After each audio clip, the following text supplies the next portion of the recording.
بسم اللہ الرحمن الرحیم۔ شروع اللہ تعالیٰ کے بابرکت نام سے جو بڑا مہربان نہایت رحم کرنے والا ہے۔ HM وائس کے معزز دوستو السلام علیکم۔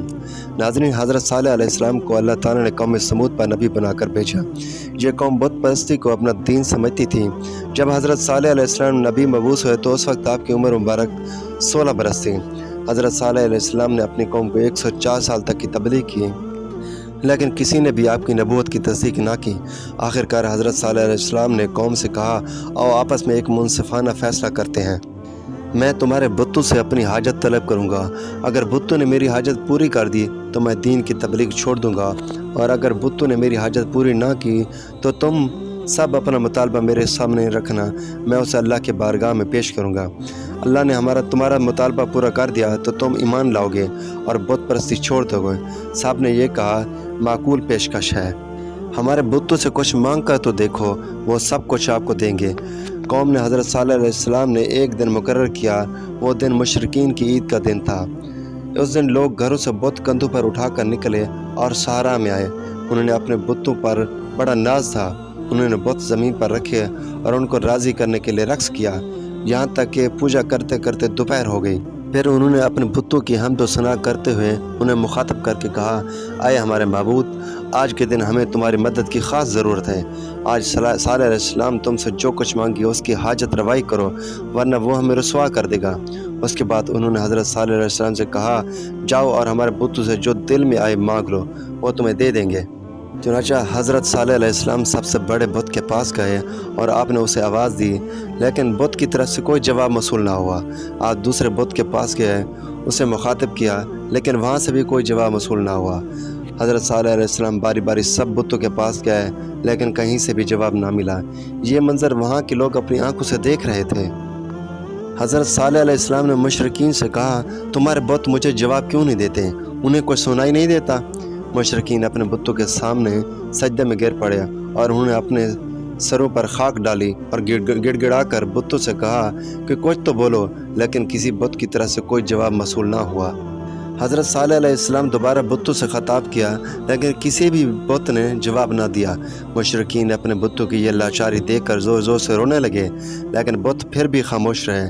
سورج غروب ہونے کا وقت قریب پہنچا تو حضرت صالح علیہ السلام نے فرمایا، اب میری طرف سے تمہیں اجازت ہے، تم میرے رب سے جو کچھ مانگنا چاہو مانگ سکتے ہو۔ مشرکین نے اپنے 70 افراد کا انتخاب کیا اور کہا، یہ ہمارے نمائندے ہیں، یہ جو کچھ بھی آپ کے خدا سے مانگیں گے، اگر آپ کے خدا نے دے دیا تو ہم آپ پر ایمان لے آئیں گے۔ حضرت صالح علیہ السلام نے ان سے دوبارہ پختہ عہد لیا کہ وہ اپنے عہد پر قائم رہیں گے۔ پھر آپ نے مشرکین کے نمائندوں کو بلا کر فرمایا کہ تم اپنا مطالبہ پیش کرو، میں اسے اپنے اللہ تعالیٰ کے سامنے پیش کرتا ہوں۔ انہوں نے آپس میں مشورہ کیا اور یہ طے کیا کہ ایسی چیز کا مطالبہ کرنا چاہیے جو ممکن ہی نہ ہو۔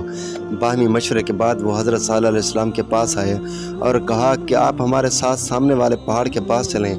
آپ ان کے ساتھ پہاڑ کے پاس آئے۔ وہ پہاڑ بالکل سپاٹ تھا، اس میں کہیں سوراخ یا غار کا نام و نشان تک نہ تھا۔ ان کی قوم نے کہا، آپ خدا سے دعا کریں کہ وہ اس پہاڑ میں سے اونٹنی کو نکالیں۔ اس اونٹنی میں یہ صفات ہوں، اونٹنی ہو، حاملہ اونٹنی ہو، اس کا رنگ سرخ ہو، اس کے جسم کے پر لمبے لمبے بال ہوں، اونٹنی کا حمل 10 ماہ کا ہو، اس کے کندھوں اور پہلوں کے درمیان 1 میل کا فاصلہ ہو۔ مشرکین کے نمائندوں نے دراصل اس طرح کا مطالبہ کیا کہ یہ پورا ہی نہ ہوگا اور نہ ہمیں صالح ایمان کے لیے مجبور کریں گے۔ حضرت صالح علیہ السلام نے فرمایا، تم نے جس چیز کا مطالبہ کیا ہے اس کا پورا کرنا میرے لیے مشکل ہے، مگر میرے رب کے لیے آسان ہے۔ اس کے بعد حضرت صالح علیہ السلام نے اللہ سے ان کا مطالبہ پیش کیا اور عرض کی کہ اے اللہ، ان کا مطالبہ پورا کر دیں۔ چنانچہ جیسے ہی حضرت صالح علیہ السلام کی دعا ختم ہوئی، پہاڑ پھٹ گیا اور اس سے ہولناک آواز آئی۔ پھر پہاڑ سے ایسی آواز آئی جیسے عورت کی آواز حمل کے وقت آتی ہے۔ پھر پہاڑ سے اونٹنی کا سر برآمد ہوا اور پھر ایسا اس کا پورا دھڑ باہر آ گیا، اور اس میں وہ تمام علامات موجود تھیں جن کا مشرکین نے مطالبہ کیا تھا۔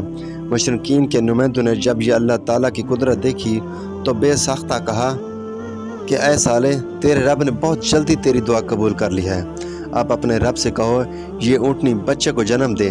حضرت صالح علیہ السلام نے اللہ تعالیٰ سے درخواست کی تو اونٹنی نے فوراً بچے کو جنم دے دیا۔ آپ نے ان لوگوں سے کہا، آپ بتاؤ تمہارا مطالبہ پورا ہوا یا نہیں؟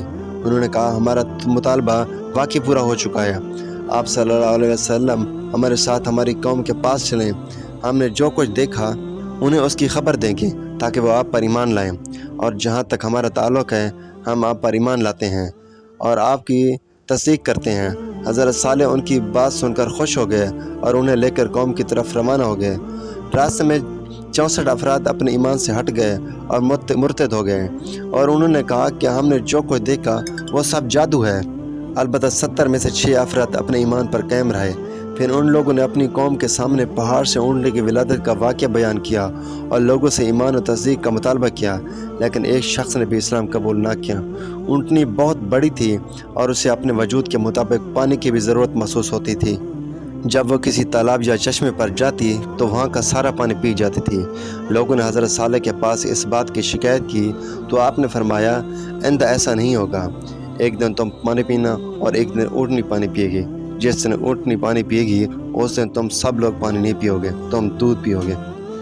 چنانچہ ایک دن لوگ چشمے کا پانی پیتے تھے اور دوسرے دن اونٹنی پانی پیتی تھی۔ اس دن لوگ اپنے گھروں سے دودھ کے برتن لے آتے اور پانی کی جگہ دودھ بھر کر گھروں میں لے جاتے تھے اور خوب سیر ہو کر پیتے تھے۔ دن گزرتے گئے اور شہر کے لوگ اس اونٹنی سے جان چھڑوانے کی سوچنے لگے اور اس سے نفرت کرنے لگے۔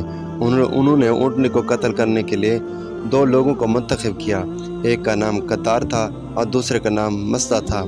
یہ دونوں بہت شرارتی قسم کے تھے اور انہیں بدکار عورتوں سے عشق تھا، اور ان بدکار عورتوں نے ان سے کہا کہ اگر تم صالح علیہ السلام کی اونٹنی کو قتل کر دو تو ہم تم سے زنا کرنے کو تیار ہو جائیں گی۔ ان دونوں نے اونٹنی کو قتل کرنے کے لیے ایک دن مقرر کیا، اور جب وہ دن آیا تو مسدہ اور قدار نے اونٹنی کو تیر مارے، اونٹنی گر پڑی۔ پھر قدار آگے بڑھا اور اس نے تلوار سے اونٹنی کی ٹانگیں کاٹ دی۔ پھر اس کے بعد وہ لوگ اس اونٹنی پر ٹوٹ پڑے اور اس کے گوشت کے ٹکڑے کیے اور گوشت اپنے گھروں کو لے گئے۔ اونٹنی کا بچہ بھاگا اور وہ اس پہاڑ پر پہنچا جہاں اس کی ماں برآمد ہوئی تھی، اور وہاں جا کر بلبلایا اور خدا کے بارگاہ میں فریاد کی کہ اے اللہ، میری ماں کو کس جرم میں قتل کیا گیا؟ پہاڑ پھٹا اور اونٹنی کا بچہ پہاڑ میں چلا گیا۔ اس کے بعد وہ لوگ تلواریں لے کر حضرت صالح علیہ السلام کو قتل کرنے کے لیے روانہ ہوئے۔ اس وقت آپ پہاڑ کے دامن میں پہاڑ کی غار میں عبادت کرنے میں مصروف تھے۔ حملہ آور جیسی غار کی طرف بڑھے تو فرشتوں نے ان پر پتھر برسائے اور وہ سب لوگ اپنی بستیوں کی طرف بھاگ گئے۔ حضرت صالح پر وحی نازل ہوئی اور انہوں نے اپنی قوم سے کہا کہ تم 3 دن تک اپنے گھروں میں رکے رہو اور اس کے بعد تم پر اللہ کا عذاب آئے گا۔ پھر آپ نے فرمایا عذاب کی علامات یہ ہیں کہ پہلے دن تمہارے چہرے پیلے پڑ جائیں گے، دوسرے دن تمہارے چہرے سرخ ہو جائیں گے، پھر تیسرے دن تمہارے چہرے سیاہ ہو جائیں گے اور تم سب لوگ مر جاؤ گے۔ چنانچہ حضرت صالح علیہ السلام کا فرمان سچ ثابت ہوا۔ صبح اٹھے تو ان سب لوگوں کے چہرے پیلے ہو گئے تھے، دوسرے دن چہرے خون کی طرح سرخ ہو گئے تھے، تیسرے دن چہرے سیاہ ہو چکے تھے۔ پھر جبرائیل نے ایک زار و قدار چیخ ماری جس سے ان کے دل اور کانوں کے پردے پھٹ گیا اور وہ پلک جھپکتے ہی ہلاک ہو گئے۔ اس کے بعد اللہ تعالیٰ نے آسمان سے آگ بھیجی جس نے انہیں جلا کر راکھ کر دیا۔ تو ناظرین، یہ تھی آج کی ہماری ویڈیو۔ اگر اچھی لگی ہو تو چینل کو لائک کریں، سبسکرائب کریں تاکہ ہر آنے والی اسلامک ویڈیو سب سے پہلے آپ تک پہنچے۔ اگلی ویڈیو میں پھر ملیں گے۔ اللہ حافظ۔